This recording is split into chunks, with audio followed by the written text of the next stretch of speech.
Great. So welcome to the first monthly listening session for the Central Region for the California Truth and Healing Council. This is the first of monthly listening sessions that will be hosted with varying participation from council members. We do have kind of we can't have lots of active participation from council members because these aren't, official meetings of the council, and these are more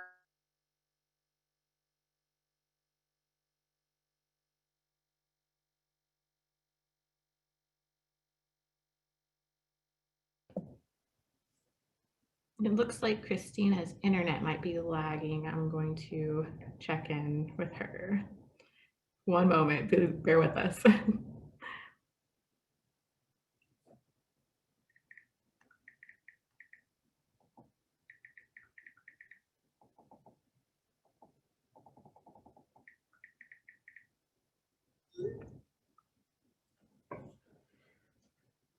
And while we're waiting for her to get back on board, I can introduce myself. She's working on the internet issue. So my name is Loretta Miranda. I am Chief Deputy Tribal Advisor for the office and also serve as Special Counsel. And I've been with the office for about 2 months now, which it's gone by, in the blink of an eye. She's reloading her Zoom, just giving live updates. Of course, I blame daylight savings for everything this week. But by way of introduction, I'm a descendant of the Morongo Band of Mission Indians. I am Serrano and Cupeño. And so I am both personally and professionally very excited to be a part of this project and a part of this office. Her Zoom is starting back up, so she should be joining us shortly. And I think she can provide more background information about the council if you're unfamiliar with it. But I think the goal of this is really just to get community feedback towards the direction of the council. And so bear with us for a couple more moments. Thank you all for joining us.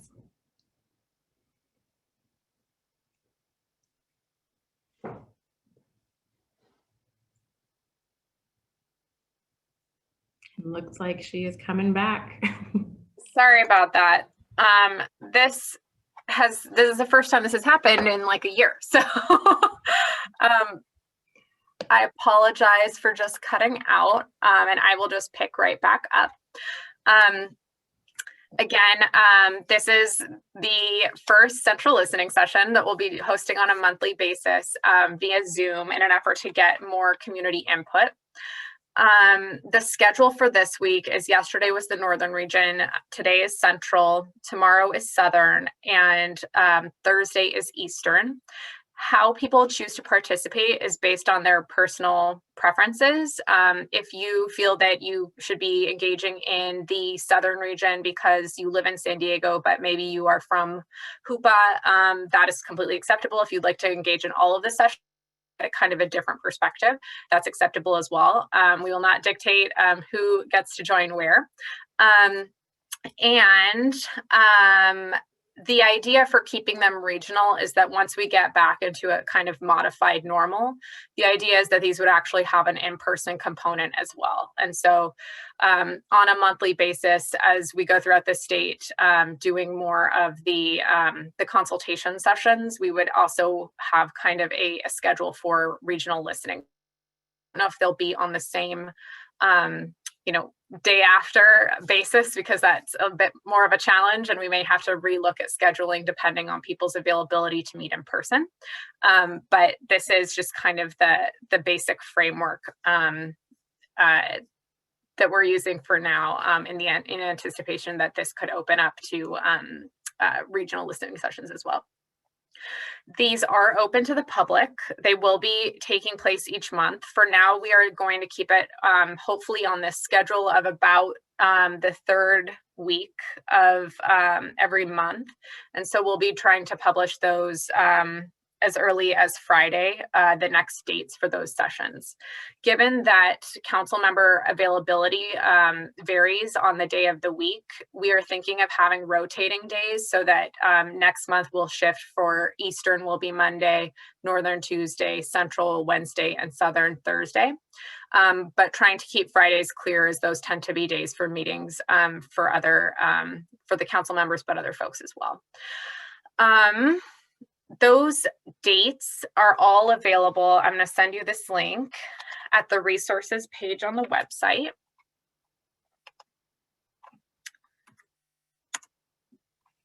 And the participation information for all of them is going to be the same Zoom link or dial in if you've called in. And as a reminder, we're recording and we'll be consolidating all input received in these listening sessions into summaries for council members and the general public to refer to. So those will be made available on the website as well, but also within meeting materials for the next regularly scheduled meeting. Meetings, again, are archived and recorded you can get those links on the website, but you can also get them at this site at CalSpan. And those will start being populated now. There's the January meeting is there, and then for the December meetings, we'll have to shift them over, but they're still up there if you search for the through the Native American Heritage Commission. The reasons why we're doing the regional again is for the in-person, and then we'll have some questions about that later, depending on how the conversation goes. But really what we want this to be is kind of an open-ended conversation laying that groundwork. The agenda is very loose. I will give some brief updates on where the council is at. I will also give a general overview of the council for those of you who are just now joining this work. And then we'll open up. I will give any of the council members on this Zoom the opportunity to open any questions, lead any discussion. You can be as engaged or as in listening mode as you prefer. We'll go from there. So I think first, it would be great if we could have some introductions from everyone who's on and why they're interested in participating. Again, only if you want to, introduce yourself. You don't have to, no pressure. But I think we'll start with Council Member Kessler Mata. Thank you, Christina. Hi, everyone. I'm Kusla Kessler Mata. I live in Ohlone Territory up in San Francisco, but I am YTT Chumash from down there in Avila Beach area. I think that's all for now. Thank you. Council Member Manzano, we just lost, it looks like. Councilmember Khan, would you like to introduce yourself? Good afternoon, everybody. My name is Kenneth Khan. I'm the chairman of the San Ynez Band of Chumash Indians. It's an honor to be on this council, and I look forward to listening and working with you all on finding truth and just sharing our stories. So thank you. Thank you, Christina. Thank you.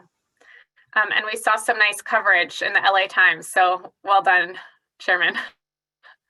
And congratulations to Indian Country. We didn't even say anything about that, but very, very great news yesterday. So if anyone else on this call, I neglected to introduce Loretta as well, who is the new Chief Deputy and Special Counsel in my office. So would you like to introduce yourself, Loretta? Sure. In a panic, I introduced myself earlier when the Zoom dropped. But again, my name is Loretta Miranda. I'm Chief Deputy Tribal Advisor and Special Counsel for the office and a descendant of the Morongo Band of Mission Indians. I am Serrano and Cupeño. Prior to this, I served as General Counsel for the Karuk tribe and also worked at a private law firm in the Bay Area.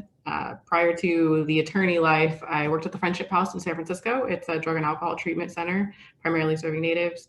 And I'm just excited to be here and looking forward to the conversation. Great, thank you, Loretta. And that's how this is designed to work, is if I get dropped off, you take over. And Loretta will be leading some of these as scheduling kind of moves forward. So if there's anyone else on the call who'd like to introduce themselves, if you've dialed in at *6 to unmute your line, but you also, there's no pressure, and we can kind of get to that as we move forward through some of the materials and questions.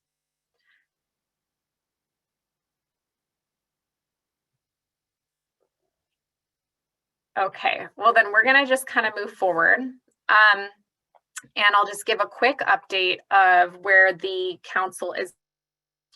In future, we had a suggestion during yesterday's listening session that we have kind of a more consolidated place for news and updates. So we're going to be looking into kind of doing more of a blog type of thing, kind of like Turtle Talk, but we're updates, or maybe uploading bi-weekly or monthly updates for everybody so that they can kind of see how things are moving in a way that they don't have to look at all the recordings to get information.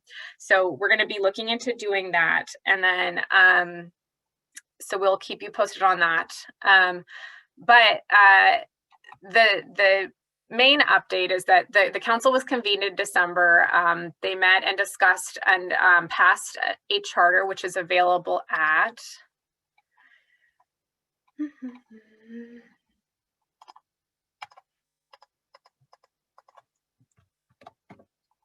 this link. And also, got to know each other, got to express why they're here, what the importance is of this work. And then also started to try to get their arms around framing this work and how to move forward. They also then met again in February and discussed potential bylaws, which are still under review by the council and are available here, just to frame how they move forward with the work. And those bylaws will be considered in the next meeting, which we're still looking to schedule. But for the awareness of the folks that are watching this and who are joining, we're trying to have more standard meeting dates and times so that there's a little bit more predictability for people to join. And so right now we're getting a bit more information from the council about dates and times that work best, so that we can kind of have those dates kind of set out ahead of time. And then again, trying to standardize these monthly listening sessions so that we can get any community feedback, any thoughts, any concerns, any ideas in the interim. They also discussed the scope, and really the discussion kind of focused on, there's a lot that we can talk about, that the council can talk about. Right now, there was a proposal from Council Member Myers from Yurok, who, thought that the council should be engaging in more of a listening season, which I love that term. And so that's kind of what they I think landed on. Again, if any of the council members disagrees, feel free to jump in. But where right now is more of a time of first establishing the foundation for the work. So a lot of the things that they're doing in these meetings are, putting together the process for moving forward, putting together subcommittees to actually engage more closely on the work in a way that's a little bit less constrained by the public meetings, and making sure that everything is there to be able to do the work successfully. But kind of receiving all of the information, the narratives, the experiences, and then as that comes in, as the feedback comes in, starting to think a bit more about how to organize the work. So the scope is still kind of pending because I think that the council needs to hear more from the community about really what this could be and what people need. We heard yesterday from one community member about a situation of her family having been dispossessed of their land from a rancher in the early beginnings of the state, and that has been a long-standing problem, and that house is still there, and there's things that can be done now to actually protect it. We've also heard a lot of discussion about the education system and the fact that nobody knows about these narratives, and nobody knows about these experiences, or they know about them from a skewed perspective. So there's been a lot of discussion about some of the things that could come forward. So the council is going to continue to listen to the community. There's been a lot of discussion about recognition in terms of both disenrollment, but also in terms of either never getting recognized or being terminated or the like. There's been discussions about land and natural resources. So I think the council just wants to hear a bit more before moving forward, even though there are some areas that seem like they're going to start kind of shaping up, particularly in the unrecognized space. And then they established 2 subcommittees, but did not staff them yet. And that's the Youth Council and the Academic Partnerships subcommittee. So the Youth Council was at the request of the community. We had several youth who want to be engaged. The council itself thought that there should be a space for that. But again, so that's been established, but if there are thoughts about that on this in this meeting, or generally, the council would be open to hearing all of that about how to move forward. And in the next meeting, we'll be discussing who should be on that from the council.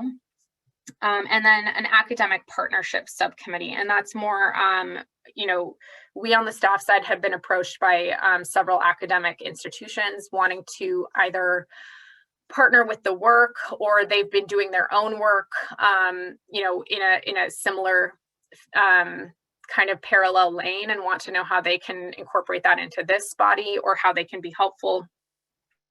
And so that is what that partnership subcommittee is for, is to explore those more thoroughly, bring recommendations back to the council on how to incorporate it, and then move forward from there. The subcommittee for funding, we didn't get to that, and so that's being pushed to the next meeting. And that is really, we've also been approached by different private funding sources, and then also our public-private partnerships advisor in the governor's office, has a lot of ideas about how we can get more support in terms of both external affairs, foundational support for things like, funding traditional knowledges, funding people's time, funding people's, participation, funding people's even efforts to do this research. And so that's what that committee would be focused on, is thinking about and working with some of our partners in that space. Staff has had discussions with Edgar Villanueva from Decolonizing Wealth, who has some ideas about funding reparations and kind of doing it in a line item fashion. That's something that this subcommittee would be working with him on, and also just with others in thinking of ideas of how to kind of support this work in other ways. They also did not consider yet the culturally informed wellness practitioner, though we have some feedback on it. And I'm going to send you a link to the form if anyone has thoughts that they'd like to include here, or if you'd like to fill out that form, whatever is everyone is most comfortable with.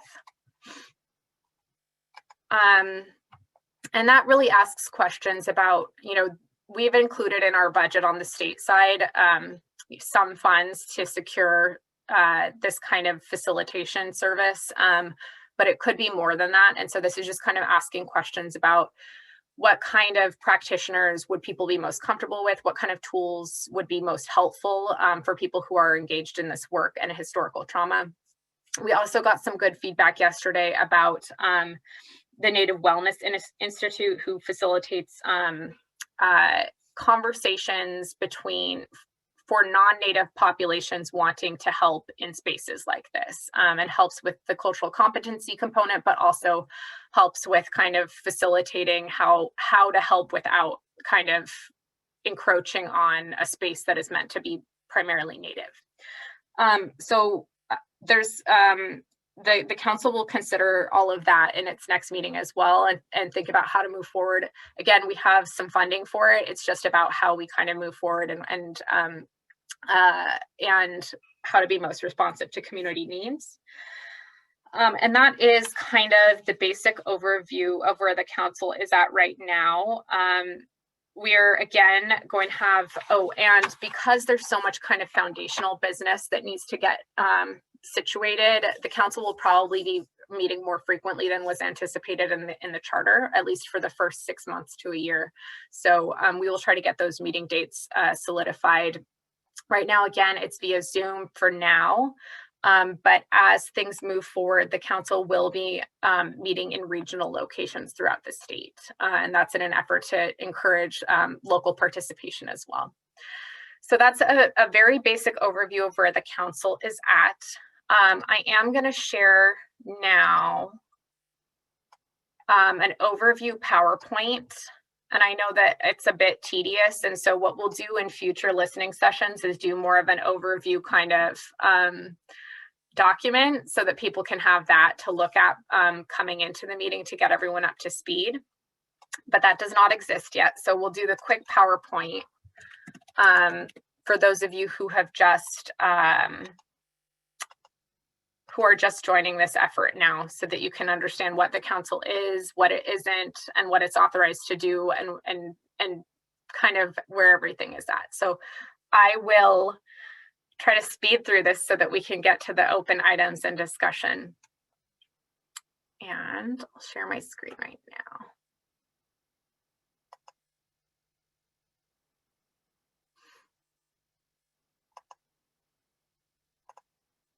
Okay.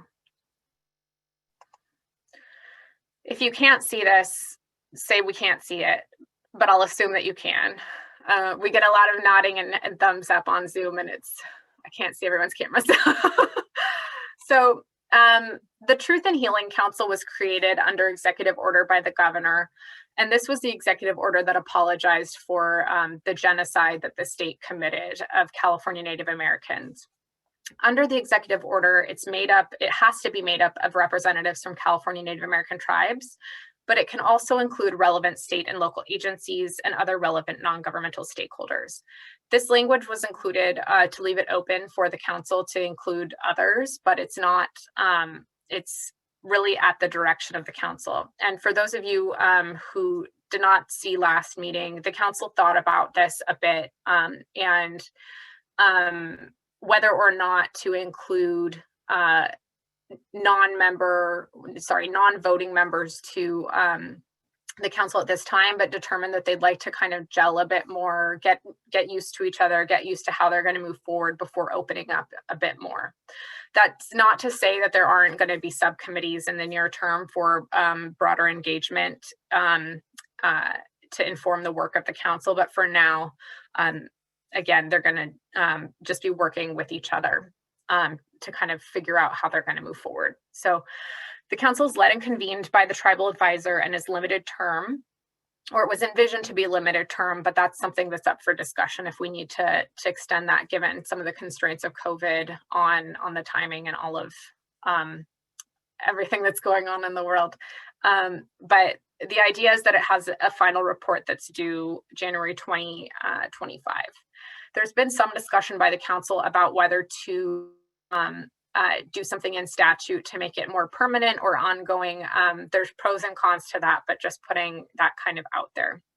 And then also, for those of you that are unaware of what an executive order does, is it's basically a binding mandate on every department, agency, commission, anything that's under the governor's authority. So it doesn't extend to, like, for example, the AG's office. It doesn't, for example, extend to the UC. It extends to basically everything under the governor's purview. And so, you know, while we can invite partners to help, and they are willing to help, this really is binding on all and commissions. And then the council can also invite the legislature if it feels that that's helpful. But again, not mandated. The council is charged with bearing witness to, recording, examining existing documentation of, and receiving California Native American narratives regarding the historical relationship between the state of California and California Native Americans to clarify the historical record of that relationship in the spirit of truth and healing. So the thing I want to focus on here is that the council itself that's seated is here to receive those experiences, also give those experience and narratives from their experience, but also for community members who are concerned about, my tribe isn't represented or that the council itself is here to direct the work and make sure that there is a frame for it and make sure that it's getting done and in a way that makes sense for California Native populations.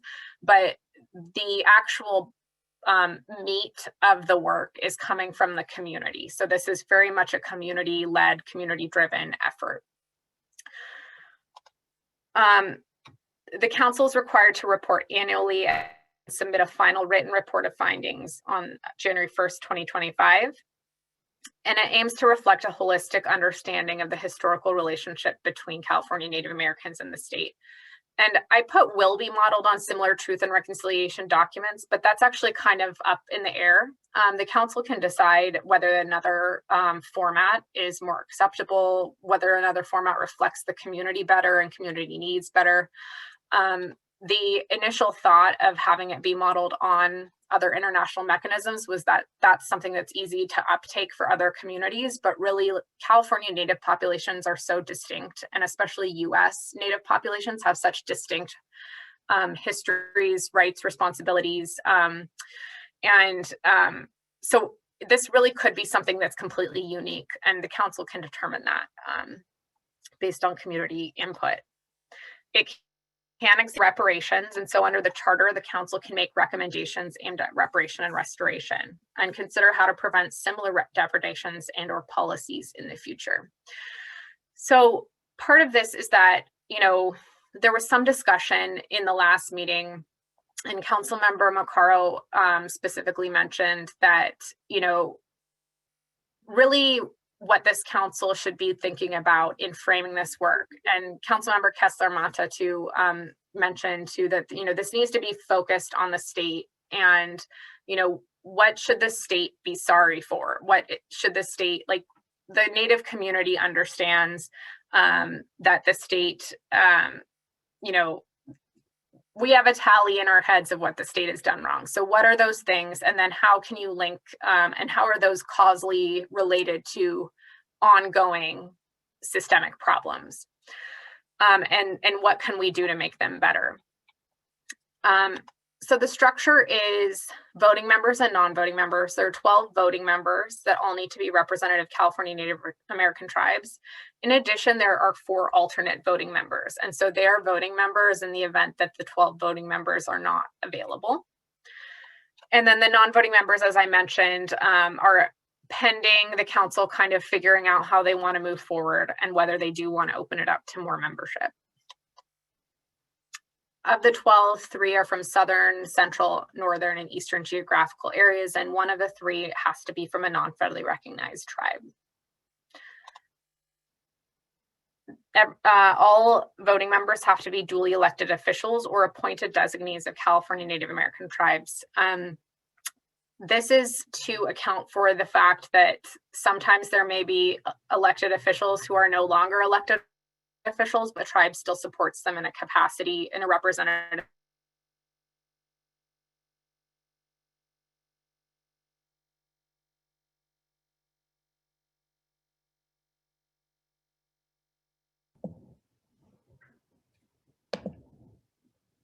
And it looks like Christina's screen has frozen, but the PowerPoint is still up, so she is still connected.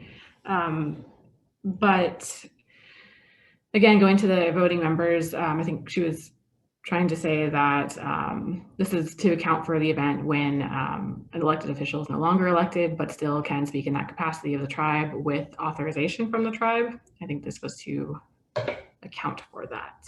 Let me check in. Okay, well, it looks like we lost her. Let me. All right. So I do not have a copy of that PowerPoint, so I cannot pull it up on my screen. She is on her way though. I think the PowerPoint was almost finished, and one thing that we can be thinking of while we're waiting for her to rejoin is kind of the timing of this convening of this listening session. And if that, I mean, it works for you all here, you're here now, but in general, just thinking of the timing.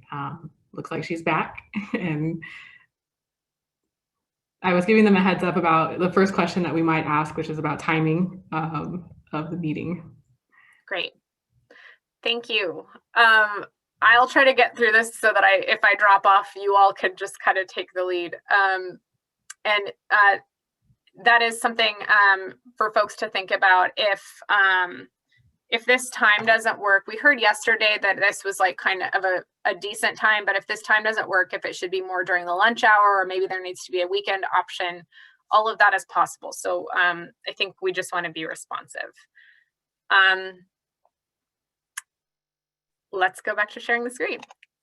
Okay. Okay, so voting members do get a per diem, and I think we're in the process of setting that up. So some of you will get some back per diems, and then travel expenses are also covered. Non-voting members, again, are still on hold, but they can be kind of anybody, and it's up to the council to decide that. And then public participation is generally open and available. And so we want to make it as easy as possible to engage, understanding that there can be some constraints, but we do encourage folks to reach out to council members, to reach out to us. You can reach out to info.tribalaffairs@gov.ca.gov. We also have on the website a spot where you can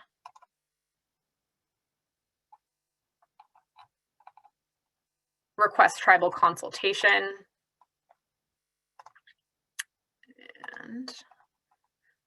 And so if you'd like to meet, you can request that. We are not doing in person for the time being, but eventually, oh, and this should also be on hold. But you know, we will schedule a Zoom call as needed. So, you know, if folks feel like they're not getting enough connection, feedback, opportunities, please let us know how we can be more responsive, and we will make an effort to accommodate that. You can also subscribe to receive notifications here on the landing page at tribalaffairs.ca.gov/CTHC. And that's how you get these notifications about meetings and the like. This is the general structure, just so that people can visualize it. And then it's based on similar international mechanisms and then tribal consultation responses too. And so basically, you know, from lessons learned from other mechanisms, pretty much between 10 to 16 members is kind of the sweet spot for these kind of commissions to be able to do the work effectively, but also have kind of a broader base for experiences and knowledge. And so this was kind of the size that felt right. The populations based on community feedback felt reflective of what folks wanted. And so that's why it was structured that way. And then again, tribal consultation, I'm required to consult with all of the tribes on the Native American Heritage List. And so we're open to meeting virtually, but really we know that a lot of this work should really be done in person. So if you'd like to meet virtually in the meantime, please just let us know, and we can kind of have that initial consultation in anticipation that you know, will be able to come out. And part of this is we also have a budget for transcription. And so we will come out, we can record whatever you're wanting to record. And part of this is to kind of create, you know, a record of documentation of all of this as well. This is open to all California Native Americans, regardless of enrollment status, or you know, regardless of federal or non-federal recognition. It's also open to non-California Native Americans, so non-natives, Native Americans outside of California, but really was designed to be kind of a seat and a space for California Native Americans, you know, first. So that's, everyone is welcome, but we do ask that folks that are not part of the victim population be respectful of the fact that it is designed for the healing of these populations. And then academics are welcome as well, but again, at the initiative of the council and as, you know, expressed by the community. NGOs as well. And then we're open to partnerships, and that's what these subcommittees will be working to do, is to help integrate these kind of partnerships. Council meetings, once everything is kind of settled, will be at a minimum on a quarterly basis over 2 days, with 1 day of more talking healing circle and 1 day of more kind of testimony hearing style. We heard yesterday that it would be good to have some of these meetings in locations that are meaningful to the community, both in open spaces, but also we had a suggestion about having some of the meetings in the locations of treaty signings that went unratified, to kind of also add an element of presence, but also accountability for populations that didn't meet those promises and actively suppress them. But, you know, again, that's something that we would like to think about is where sounds right. And then in those meetings, we'll also be providing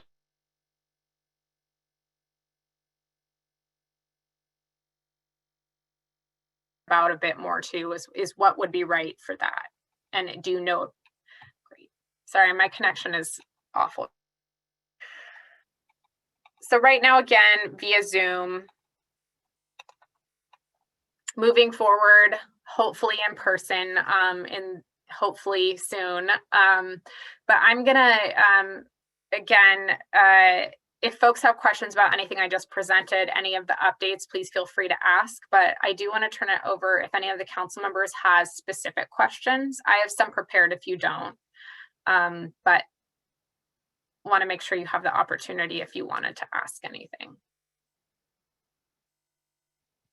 I'm seeing a no. Okay, so if there's anyone who is called in and has any thoughts, we would love to hear your thoughts. And, you know, unless you're talking over each other, you can just go ahead and unmute your line. We had yesterday some folks that are doing affiliated work, had some suggestions, just wanted to give some feedback to the council. So we'll open it up to that. If you don't feel comfortable, you know, actually making a comment on camera or you know, with everybody listening, you can also send one via chat and we can discuss that as well. But we'll open it up now for any kind of open-ended comments or questions or feedback. And you can just unmute your line if you've dialed in at *6 to unmute. So we'll give it a couple minutes, and if no one has questions, then I'll start kind of putting out questions to the group.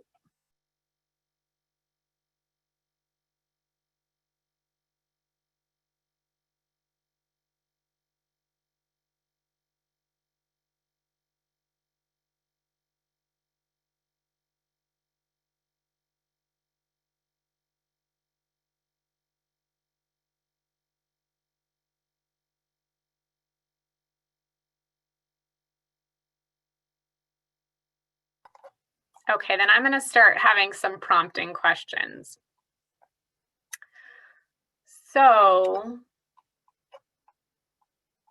one of the things that we talked about yesterday is, you know, part of this, you know, part of the success of the council is getting that kind of community feedback, community suggestion. Is there a better way that we can be communicating with everybody? And you know, right now we have these monthly feedback sessions. We've got the regular meetings. We've got we will be working on kind of getting kind of a consolidated blog so that if you wanted to just follow along, you'd have that. But are there ways that we can be better communicating, or is this what we're doing so far okay? I would say for now, to please give us some patience during this past couple of years, like the year, because now it has been a year, because we've kind of been, you know, drinking from a fire hose and also kind of all over the place. But I would say, you know, moving forward, we want to make sure that we are being responsive to what folks need, that they're getting enough information, that they're getting it in a way that they can understand, and that you feel comfortable coming and giving feedback.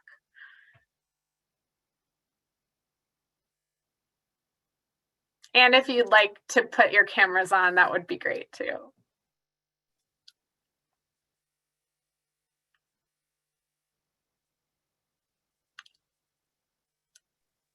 Yeah, Christina, how about, we just had our tribal meeting at Torres Martinez last Saturday, and I didn't see anything about truth and healing on the agenda. I would just maybe suggest if you have each tribe's email address, maybe shout out something to them about what's going on, because like I said, there was nothing on the agenda about truth or healing. And then I'll have something to add later on with the an educational component to the council, because like you're saying, we're getting all this stuff done, but yesterday they're talking about nobody knows in terms of education. Well, I might as well do it right now. There's a bill that just went through by James Ramos, AB 1551, which designates more California Indian history in grades really pre-K through 12th grade. And right now we're working on the language. And then also my wife and I are working on curriculum to implement more California Indian history. Since I was a history teacher, that's what we're working on. Also, there's the Liberated Ethnic Studies Model Curriculum Committee, which is trying to make do the best we can going with the California Ethnic Model Curriculum. How that thing's all screwed up, but that's a whole different story.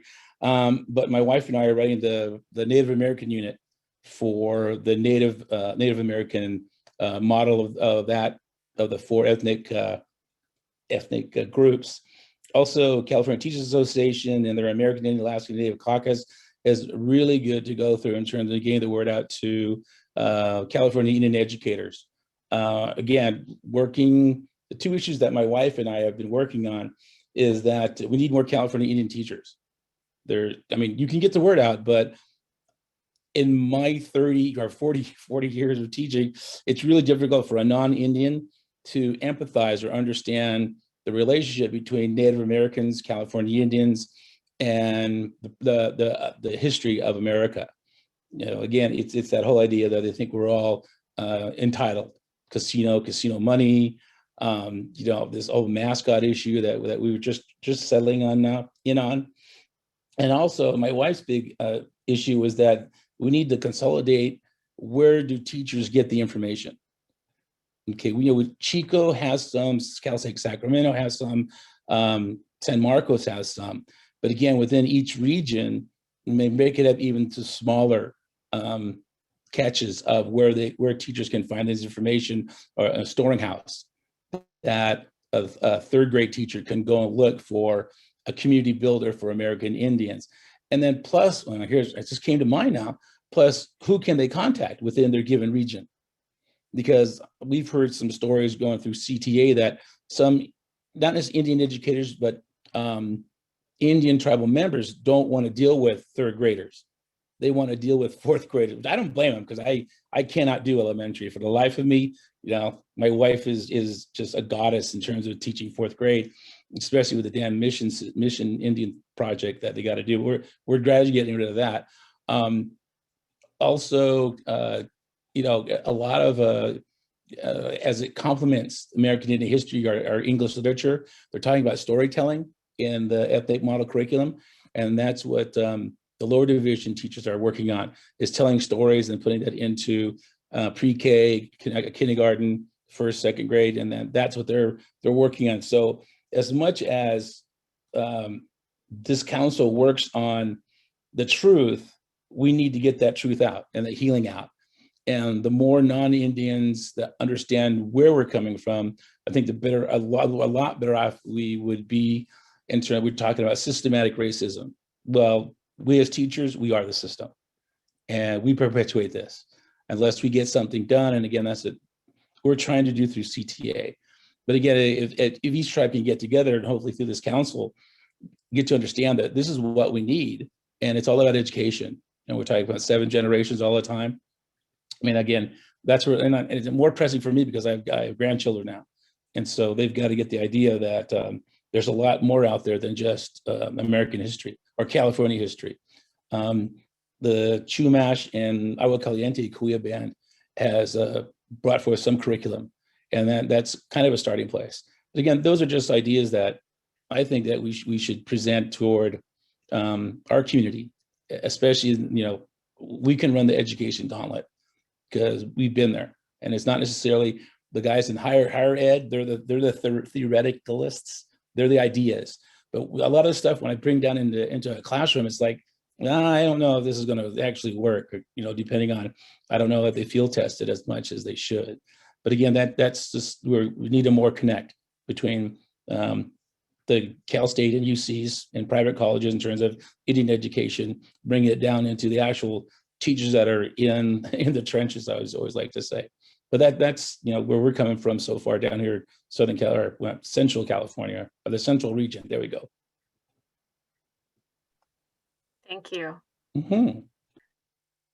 And one thing I would like to have you think about in that space too is that we heard in a different context that some Native students actually benefited at the beginning of the pandemic from being able to stay home because even the institution of school is a bit problematic for them to even feel comfortable in. And so it may be worth kind of thinking about how to kind of do a hybridized model, given that schools are going to be starting to do that a bit more with the tools that they have now to accommodate that, given that it's not just like a curriculum thing, but even like a whole culture thing.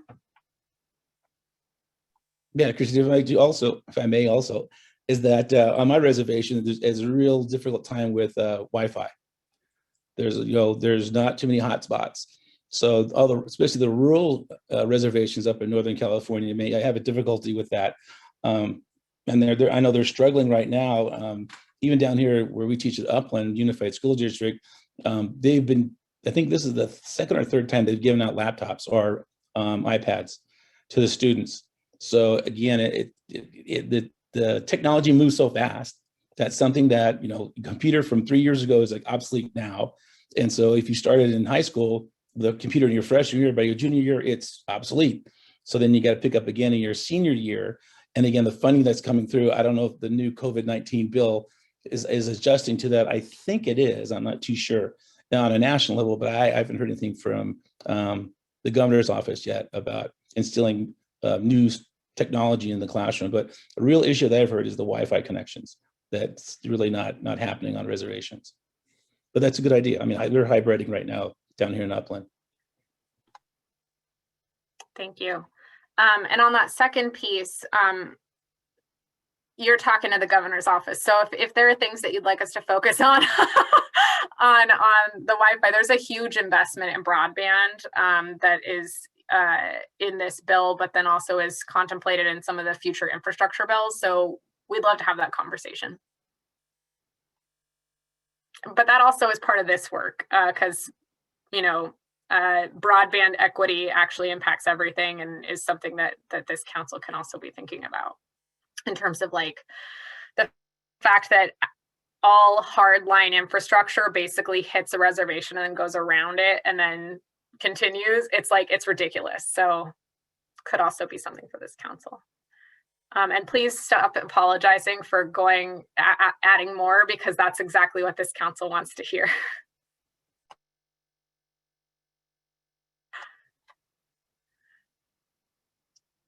Any thoughts from the council members, or would you like to continue? Okay. Oh, if I can mention one thing that was something that picks up on the education theme, was one of the various people that reached out to me directly and contacted me thought that one thing that would be helpful is if California Native children could really, be able to go to school in any district that they kind of wanted to, rather than having to be subject to the same kind of local level district boundaries and so forth, and to have kind of first choice or first preference as to which educational institution they attended, at least within, their county or local district region, because I think it's one thought towards how to make right some of the past educational wrongs if people have greater choice. So that's, anyway, wanted to elevate that because it somewhat relates to the previous comment. That's great, thank you. Christina, I just wanted to add that I appreciate the reference to Ramos's bill 1551. I know that there's been other efforts in the past. There was also AB 738, a Lamone bill, to create a curriculum both for the entire state, but also regionally for tribes to be able to share their stories. And I know that that's the challenge with that is funding. And so that did cover 9th through 12th graders. So I'm glad to see that the new Ramos bill is including pre-K all the way post 12. So I know there's a lot of different efforts, but appreciate the comments on really focusing on tailoring instruction to tribal communities and being able to tell it in a tribal voice. That certainly is very important. So thank you for that. Thank you, Chairman. And one thing to add on that is that the consultation piece for that has been a bit tacked on to this. And so at least on my side of it, for that 738 bill, that's the consultation piece should be covered under this kind of council and efforts. One thing that this council can think about is in the partnerships subcommittee, if you do form a funding one, is that's actually one of the line items that you could include as a restorative or reparative thing that could be funded by, a partner organization. So just something to think about. And to expand on that a bit, just so that for the clarity for this group is that in our discussion with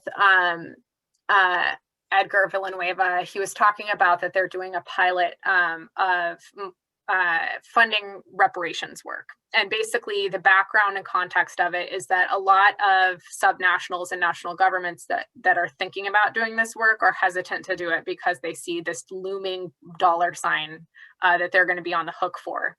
So it kind of chills that conversation when they're not willing to commit to having a more robust conversation.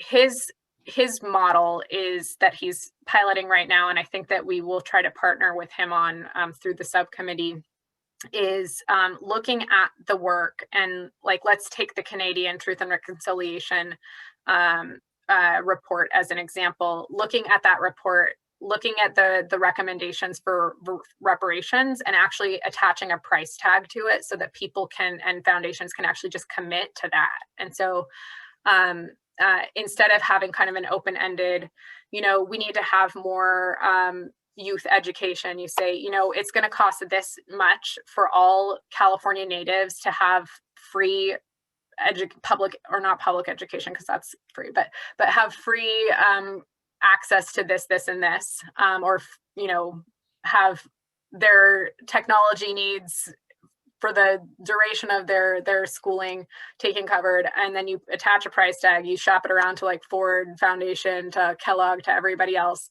and then they actually just commit to doing that reparative action, and then it's more of a community also buy-in to do reparations, so that it's not just kind of between the government and the victim population, but that the idea is that everybody's a part of perpetrating this ongoing violence. So that's just for the benefit of this group to kind of understand a bit better that perspective. But it looks like we had another comment, so I will mute myself again. Was that me? I'm the other comment again? Is that okay? And it goes without saying also, we were talking about that James's AB 5051, to everybody here who's on the council, and maybe if you could, I don't know if it was mentioned yesterday, but I would really like you to mention it as the rest of the week, and maybe back to take it to the group from yesterday, is get the word out. He needs backing for that 1551. And I know Chumash backed it up. I know my reservation backed it up. I think Morongo and Saboba, most of them down here, has backed that bill. So we need more people on board to get that legislation through in terms of getting the word into the curriculum of California Indians. So if you could do that, that'd be super. Thank you. I can't do that, but council members, you are not restricted in the way we are aware of it at the governor's office. That's our official statement. Great. Do we have additional feedback? And if you'd like to give feedback, we'd love if you could put your camera on, but no pressure as well.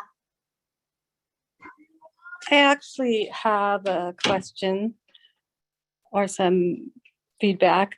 Will there be any policies drafted to support tribes impacted by the unratified treaties, or support for tribes going through the federal acknowledgement process? I do not think that's off the table, and I think that the unratified treaties are actually going to be a big topic of conversation for this council. So if that's something that would be, well, maybe you could just speak more about what you like to see, because the council can kind of do a lot. Yeah, so I know that there are quite a few tribes impacted by the unratified 18 treaties who are landless and don't have recognition, but still exist, still operate, still function as tribal communities, still follow under the CEQA guidelines. And so my question is what kind of policies or support are we offering those communities? Because there's a lot, and those communities are without a lot of legal support, financial support. And so the cost of going through the federal acknowledgement process is millions. And when you don't have support, bake sales, craft sales aren't going to cut it. And so just looking to see, I mean, if we're talking about, truth and healing, those communities left out of those treaties definitely deserve some repatriation in some ways, or support. And I know that there are some tribes like my own that are working with private entities, working on land back issues through partnering with conservation groups. But we, again, have to fundraise and have to work on our own to try and navigate these legal situations, MOUs, et cetera, et cetera. And so just wondering, what kind of support could be offered to these communities that are still suffering and are still trying to, navigate sustainability for their communities. I mean, we're on our own out here. There's not much support.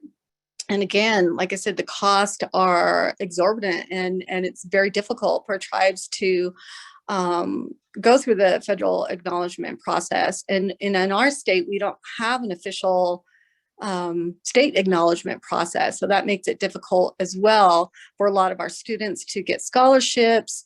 And they've had the same historical trauma, the same lifestyle of anybody from a federally recognized tribe, yet they don't have access to some of the benefits of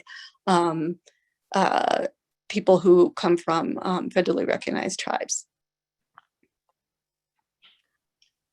So wonderful feedback. And I think there's not answers yet, but I think that this council can examine that and can also think about what could be helpful. I think the big complicating elephant in the room is gaming, obviously, and that a lot of times tribes can be targeted for that express purpose and are kind of bound by an anticipated outcome that might not actually benefit them or benefit, you know, other tribes, and it can lead to kind of this cross. Correct. There is a worry. There is that worry. I mean, recently we had to do an op-ed saying we weren't going to do gaming if we got the Diablo lands back. First of all, we shouldn't have to do that. It's, but secondly, you know, yes, a lot of tribes have to partner with gaming enterprises because they can't afford the cost. And so this, you know, gives them the opportunity to have those costs paid for.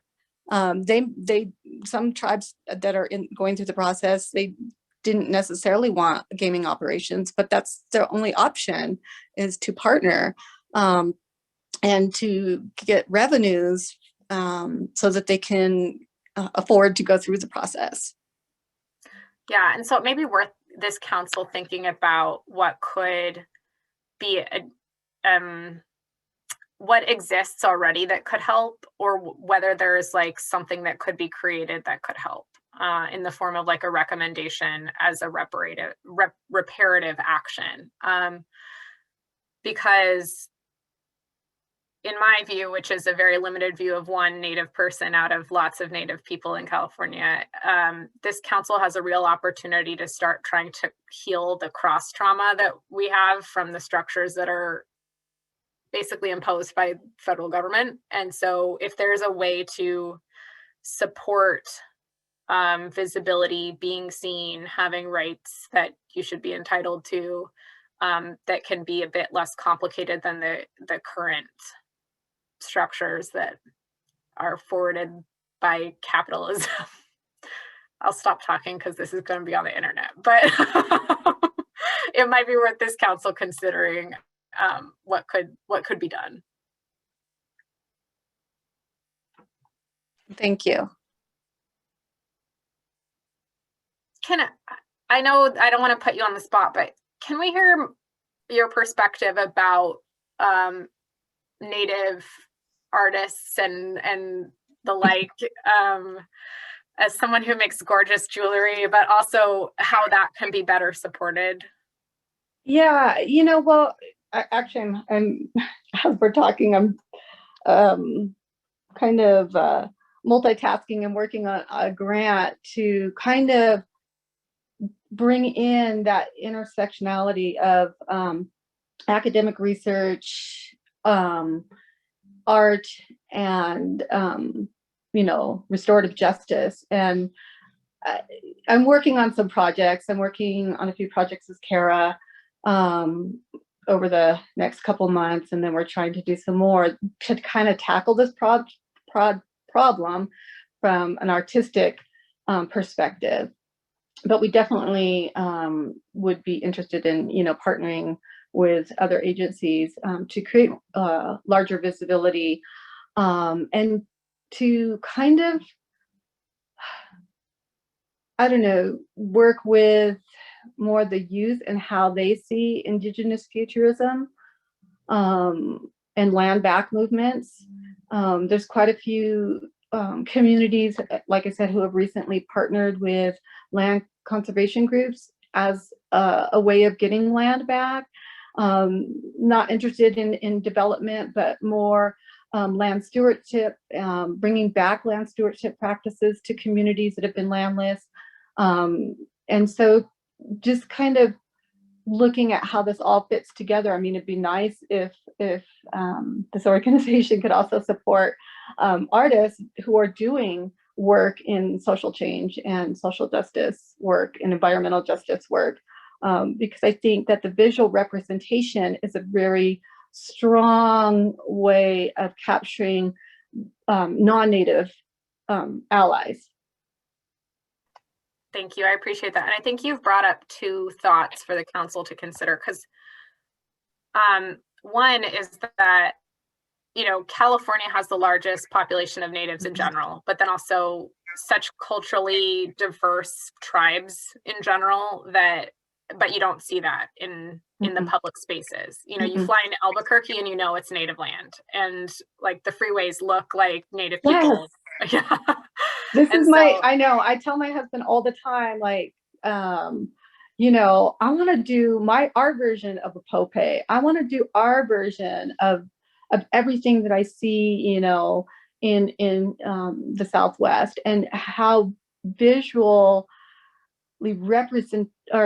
representation of Indigenous people here is just everywhere. It's part of the place. It's part of place. We don't have any sense of place for Indigenous people in California. It's you know, little pockets here and there. I remember when I was my kids were younger, driving up down California, they get excited to see a gaming sign, because that was the only sign of Indigenous people, was to see a gaming sign on the side of a freeway. And that's not okay. Not the gaming, but I mean, it's not okay to have such a lack of representation throughout our state. Well, and it's a visibility thing. I think in a land back effort, if people don't even know that everywhere is Indigenous land, not just the places that have casinos on them, that probably weren't where Native people originally lived anyway, because everybody wanted to live in those places. But yeah, and then the second piece I wanted to think about more was the idea of art as a tool for cultural wellness, and whether that could maybe be incorporated into some of the healing talk circles and help facilitate that too. And whether you had any thoughts on that. Absolutely. I mean, we know that you know, art not only heals trauma. I mean, right? That's why we have so many art therapists. But I mean, art is a great tool and mechanism to not only heal trauma, but also to transform, right, public perception. And if we want to transform public perception and heal, what better way to do it than through art? Thank you. You can have more thoughts if you like. We've got a raised hand, but I'm good. Great perspective. Thank you. Pamela, would you like to speak? Yes, Hamanatha. My name is Pamela via Senor. I'm a citizen of Fernandino Tatavian Band of Mission Indians. My apologies for being late. I didn't see an agenda, so I hope I'm not speaking out of turn. You know, I just want to raise and uplift that we really need some significant findings in whatever this outcome document is, and when it comes to non-recognized tribes.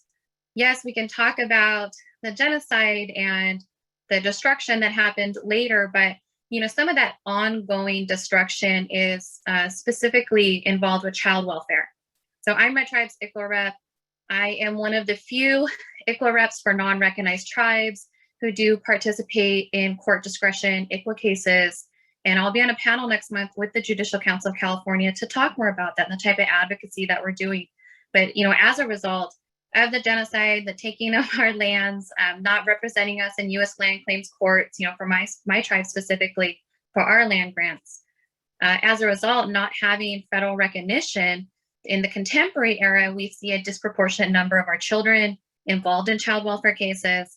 And then for those tribes who are not federally recognized, who don't have income streams and maybe do not have the education about what social work is or what advocacy looks like in the child welfare arena, it's much harder to advocate, because ICWA, of course, is a piece of federal legislation. But I think there are a lot of tribes who don't realize that there are partnered California pieces of legislation that allow for non-recognized tribes to participate in proceedings. So as we're talking about, you know, the aftermath of genocide and the complicitness of all the different counties and what it means to include tribal reps involved in child welfare, and the disproportionate number of Native youth from non-recognized tribes in the child welfare system, you know, that's continued genocide. Right now, for those of us whose tribes are not recognized, even though we can participate in cases, even if we do, we still don't have full rights in adoptions. I have watched our children be taken from us in adoptions when that was the permanent plan, to the tribe's objection. That's something that would not happen if our tribe was federally recognized. So, I don't like to talk about gaming. I'm not interested in that. It's really demeaning to associate us as that's all we are. We are so much older than that, and we are so much more nuanced than that. And I can tell you right now that the field of child welfare is just becoming, more difficult as there's more eyes in the media. But I think that there really needs to be more support and more findings for non-federally recognized tribes to participate in these type of child welfare proceedings. But the state also needs to provide funding so that we can operate these departments. We don't qualify for Title IV-E. We can't fund our own child welfare departments, which means we need to come up with the actual funding to do so, which again is another burden on non-recognized tribes who don't have the same institution, who don't have the same capacity building, who don't have the revenue streams. So I am hoping that, that you uplift how genocide continues in the contemporary era through the child welfare process and the non-protection of tribal children when they're not federally ICWA compliant, but they are 306.6 cases in state law. Thank you. Thank you. And I'd actually would like Loretta to connect with you a bit more on that. Loretta is my chief deputy, but is also kind of going to be covering the Indian child welfare and CDSS and kind of social services, health and human services work. And so it would be great if you could also connect to kind of think about this a bit more, in addition to the council's work.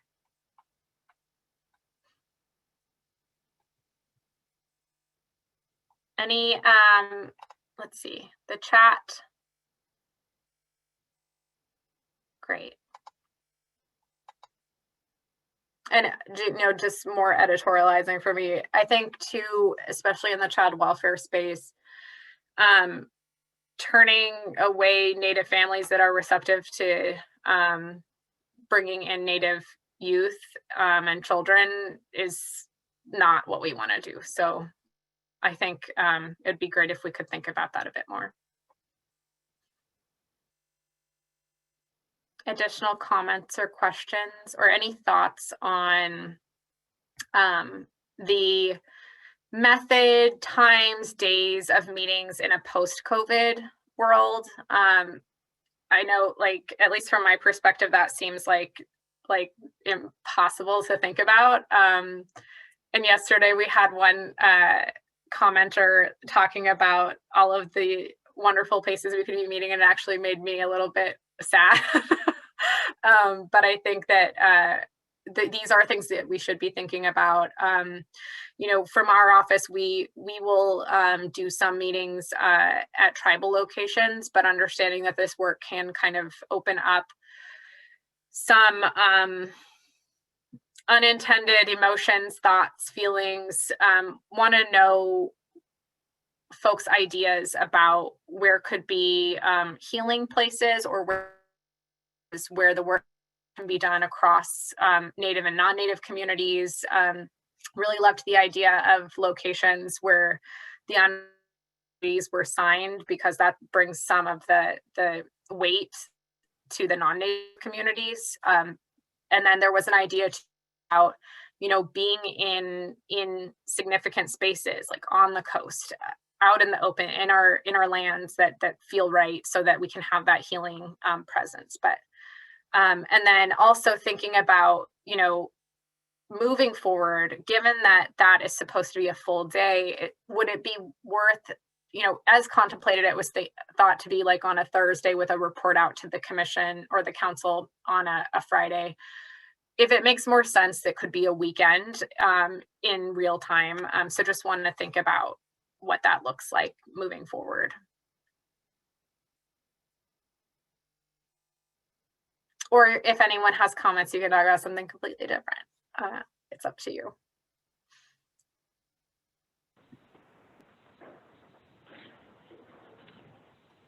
Christina? Yes? Can you hear me? Yep. Okay, this is Colleen Sisk, and I just wanted to also reiterate the issues around education for one, and higher education that teaches our teachers to become teachers, and the lack of California professors in the system, the state levels and at the UC levels.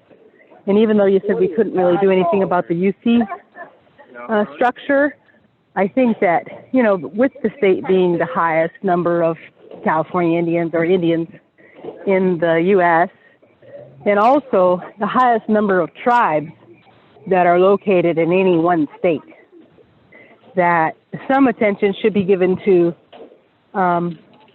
the processes of hiring California professionals in the campuses, from the community colleges, state colleges, universities.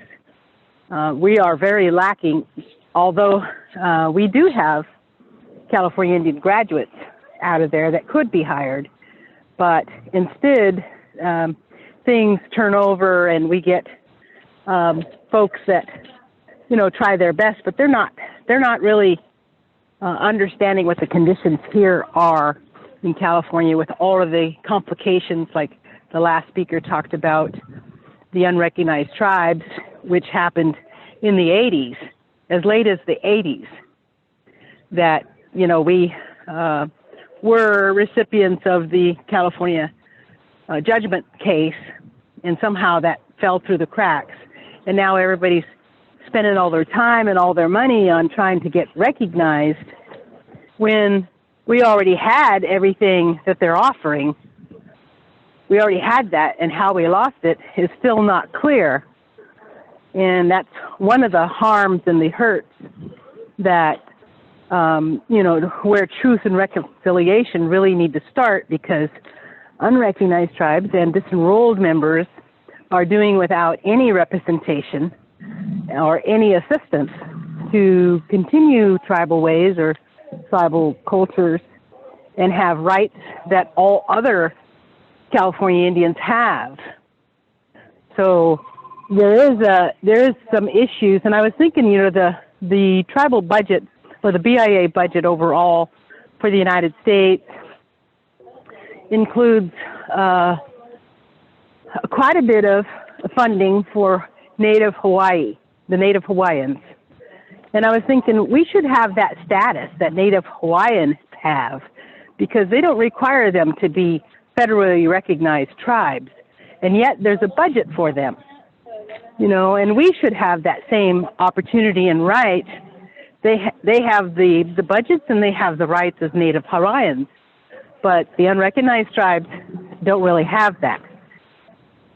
And we are falling through the cracks. So I'm thinking, you know, along those lines of we need more information about that. We need more information.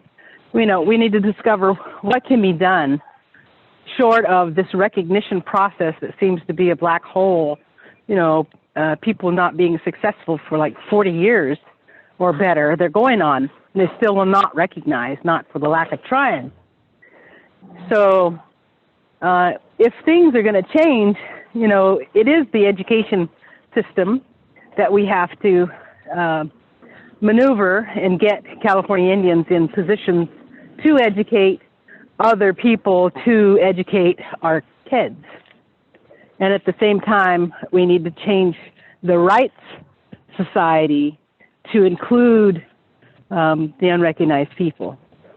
What they call unrecognized, but they know who we are. There's a California judgment rule that names us. So I just wanted to say that, and that I appreciate all of the people who are calling in and sharing, and I hope that more people will join. And I like the idea of putting out an alert to all the tribal councils and as many of the tribal news systems that we can, like in California Indian education programs, so that we can get more information from, you know, the local people who are living this life. Okay, thank you. Thank you, Chief Sisk. And then I do want to clarify, you all can talk about the UC. You could talk about land grants, you could talk about, well, there's a lot to talk about, but you can definitely— That there is. Yeah. And so, you know, you can talk about the fact that it's almost like the movie industry where they act like nothing will work and nothing will be successful with populations if they don't have like, how can I say it delicately? You all know what I'm saying, but right. So I think that's definitely open for discussion and is probably a huge part of what you should be talking about in the education piece, given that the UCs are land grant institutions and are supposed to serve, you know, California people. Yeah. Well, I'm glad you said that because, you know, I've been hearing some stuff about the tribal justice program at UC Davis and about how they've hired a Cherokee chief, or was, what's his name, Smith, Chad Smith, and that the problems that are arising about Indian education in that whole realm, and that we're leaving our students to fight a battle with an institution that doesn't even recognize that it's racist. And they don't recognize that this guy is not helping and representing, but spreading this dominance over especially Indian women. And so at some point in time, I'd like to bring that up to the front of what our education committee, you know, and I don't know if he'll still be there at that time, but it's the practice of doing that kind of thing and then making our Indian students live through it. Yeah, and I would encourage the council to try to steer away from, you know, making it a personal thing and maybe talk more about the actual practice of, you know, yes, California natives in spaces, I mean, non-California natives in spaces that California natives are not being given equitable opportunities to be in, you know, the practices of institutions in, you know, hiring folks that they think are representative of communities that are not, and the like, because that is a huge problem across the United States. But specifically, I think you end up having a lot of lateral violence between California Native communities and non-California Native communities that doesn't need to be there either, because of this weird institutional encouragement to kind of fight for this pie. So I think that's something that this council could be thinking a lot more about. You know, or the fact that like the UC system in general tends to prefer people who went to Ivy League schools when we all know that, well, maybe we don't all know, but I feel that, personally from my perspective that, you know, Native California people, why would we leave? This is the best place and it's our home. So yeah, if it's, you know, the choice between staying local and being near your family versus, you know, going to a place that was designed to eradicate your perspective and your viewpoint, I think, I think a lot of us would choose to stay in a place where it doesn't snow as much. But, please, Councilmember Kessler-Mata. Yeah, so one of the things that I'm hearing kind of across all the different comments today, including what Chief Sisk was just talking about as well, is I feel like we kind of need to center the question on what are the challenges that states are or that tribes are facing in working with different state agencies and departments in order to be able to really identify, right, like whether it's the Judicial Council of California or educational systems, including, you know, the CSUs and UCs, some of which we may be able to make recommendations about and some won't. But at least that way we could be hearing kind of more explicitly what are those challenges in working with those departments and agencies, and then how can we maybe create possibly at the larger level an assessment process? I mean, I hate assessments, like my nightmare, but it's, you know, it's, I understand some of the value, like where we could say, okay, well, what is the data? Like what does the California Native professorship look like, right?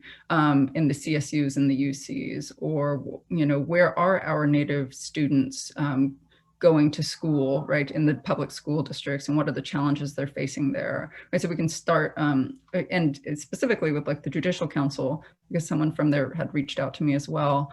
What are the kind of considerations that they have that we need to keep in mind? Like, how can we empower the people who care about Indigenous issues or California Indigenous issues in the Judicial Council to be able to do their work and have it kind of coming from the top down? Because one thing I've heard is that there tend to be a couple of people right inside that are pushing for change or pushing to draw attention to these issues and to, you know, the ICWA related stuff, and yet their voices tend to be kind of overshadowed or tapped down. And if on the other hand there were a statewide mandate or some kind of message from the governor saying something like, you know, hey, we need to pay attention and focus our attention on how we're servicing and partnering with California's tribes, right? Then that empowers the people who are already trying to do this work to you know, elevates it, right? So I'm hearing a lot of different things, but maybe focusing it more concretely on state agencies and departments might help. Yeah, and I think that our office can be helpful in navigating that too, because like, in that sense, it's almost too, you know, we've had ideas from some of the folks that have been working on this type of work for a very long time to think about even, you know, the state bar and how do people get licensed and what do they need to know and what is like minimum, you know, sufficiency and all of that. And so, you know, I think if we can look at the problems, we can start thinking about, at least from our office, we know who all of the top people are. And so we can start thinking about how to actually make that effective change rather than kind of tasking a body that doesn't have an effective voice, not by their own like fault, but because that's sometimes I think by design, but thinking about who we need to be talking to and who the council should be directing these recommendations to, rather than, you know, trying to have the folks that are trying the hardest to make the change, putting it on them to make change that they can't get traction on. So I think that's great. Any further, we're a little over time, but don't want to cut the conversation off if anyone has further thoughts. But this is great because this conversation was completely different from yesterday's conversation. So do encourage the council members, if you would like to look at the recordings, we'll post them on Friday in full on the website. Maybe we'll have a blog up by then so that it's actually just more consolidated and you don't need to navigate. But we'll post them this week in case you want to take a look, but we'll also have that summary of comments as well. If anyone has further thoughts, comments, or if you leave this conversation feeling like, oh, I should have said this, or you sleep on it and you're like, oh, this is a great idea, please feel free to join the other sessions this week. We've got one tomorrow at 1, and we've got one Thursday at 1. But really do appreciate your time, appreciate the council members making the time, and thank you all, and we'll see you soon. Thank you, everyone. Any final thoughts, council members? Not from me. Thank you, Christina. Good to see you all. Great seeing you all. Thank you and take care.